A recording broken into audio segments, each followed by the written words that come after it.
बोले श्रीमद् भागवत महापुराण की जय। श्रीमद् भागवत जी के 10वें स्कंद का 49वां अध्याय आज प्रारंभ कर रहे हैं। श्री सुखदेव जी महाराज कहते हैं, उद्धव जी भगवान श्री कृष्ण से मिले। इसके बाद भगवान तो अपने भवन में चले गए। अक्रूर जी हस्तिनापुर के लिए रवाना हो गए और वहाँ पहुंचकर धृतराष्ट्र, भीष्म, विदुर, कुंती, पव्वीक, सोमदत्त आदि से यथा योग्य मिले। कई महीनों तक वहाँ रहे और सबका कुशल समाचार प्राप्त किया। पांडवों के प्रभाव को सहन न करने के कारण उनके साथ दुर्योधन आदि जो अन्याय करते थे वह भी अक्रूर जी ने देखा।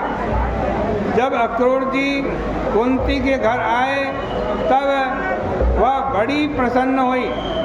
कुंती का जन्म स्थान तो मथुरा ही था। वह वसुदेव जी की बहन थी। दूसरी जगह गोद चली गई थी और पांडु से उनका विवाह हो गया था। कुंती बोली कि भैया तुम लोग कभी हमको याद नहीं करते हो, हम लोग बड़े दुख में हैं। मैंने सुना है कि श्री कृष्ण बड़े ही भक्त वत्सल हैं। क्या वे हमारे पुत्रों का कभी स्मरण करते हैं? कुंती को यह भूल गया कि मैं अक्रूर से बात कर रही हूँ। उसको तो सामने खड़े हुए मानो श्री कृष्ण ही दिखाई पड़ रहे हैं। वही दिखने लगे और क्या बोलने लगी कुंती माता, हे कृष्ण कृष्ण महायोगिन विश्वात्मन विश्वभावना प्रपन्नां पाहि गोविंद शिशुभिः चावसीदितं। हे कृष्ण, मैं अपने बच्चों के साथ भेड़ियों के बीच घिरी हिरणी की तरह बड़ा दुख भोग रही हूँ। आपके सिवाय और कोई शरणागत का रक्षक नहीं है। आप शुद्ध हैं, बुद्ध हैं, ब्रह्म हैं। मैं आपकी शरण में आई हूँ, मेरी रक्षा कीजिए। इस तरह जब कुंती दुखी हुई तब दुख सुख के समान अक्रूर तथा विदुर ने उसको बहुत समझाया और बताया कि तुम्हारे बेटे तो पृथ्वी का भार दूर करने के लिए पैदा हुए हैं, वे तो देवता हैं। इसके बाद अक्रूर जी धृतराष्ट्र के पास गए और उनको समझाया कि पांडु के मर जाने पर आप जो अपने भतीजों के साथ द्वेष का बर्ताव करते हो, इससे आपको अपकीर्ति मिलेगी। इस दुनिया में कौन हमेशा रहता है? आदमी अकेला आता है और अकेला चला जाता है।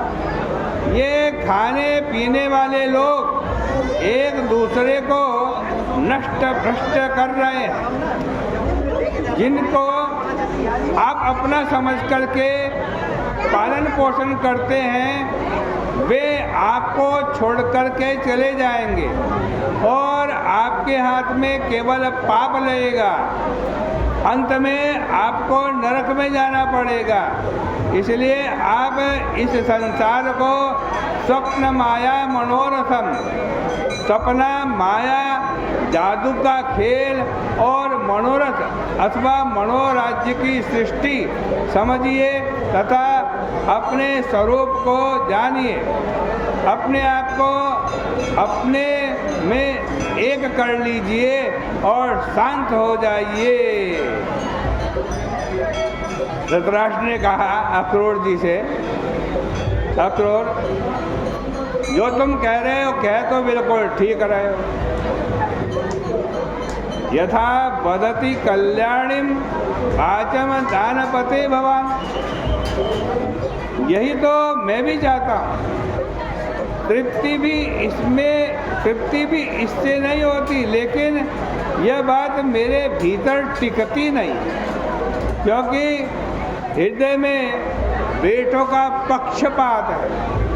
जैसे पहाड़ के शिखर पर बिजली कौंध कर अंतर ध्यान हो जाती है, वही दशा तुम्हारे इन उपदेशों की है। धृतराष्ट्र ने आगे कहा, अक्रूर जी, सुना है सर्वशक्तिमान भगवान पृथ्वी का भार उतारने के लिए यदुकुल में अवतीर्ण हुए हैं। ऐसा कौन पुरुष है जो उनके विधान में उलटफेर कर सके? उनकी जैसी इच्छा होगी वही होगा। मैं उन परम स्पर्शशाली प्रभु को नमस्कार करता हूँ। सुखदेव जी महाराज कहते हैं कि परीक्षित अक्रूर जी धृतराष्ट्र का अभिप्राय जानकर चुप हो गए और गुरुवंशी स्वजन संबंधियों से प्रेम पूर्वक विदा लेकर मथुरा लौट आए। उन्होंने वहाँ का सारा हाल भगवान कृष्ण और बलराम जी को बता दिया। यह भी बता दिया कि धृतराष्ट्र पांडवों के साथ कैसा व्यवहार करते हैं। अक्रूर जी को वहाँ भेजे जाने का उद्देश्य भी यही था। इस प्रकार से श्रीमद् भागवत महापुराण के 10वें स्कंद का ये 49वां अध्याय भी परिपूर्ण होता है। कल से श्रीमद् भागवत जी के महापुराण के आज 50वें अध्याय की चर्चा आपके सामने होगी। आज यही विराम करते हैं। बोले कृष्ण कन्हैया लाल की जय।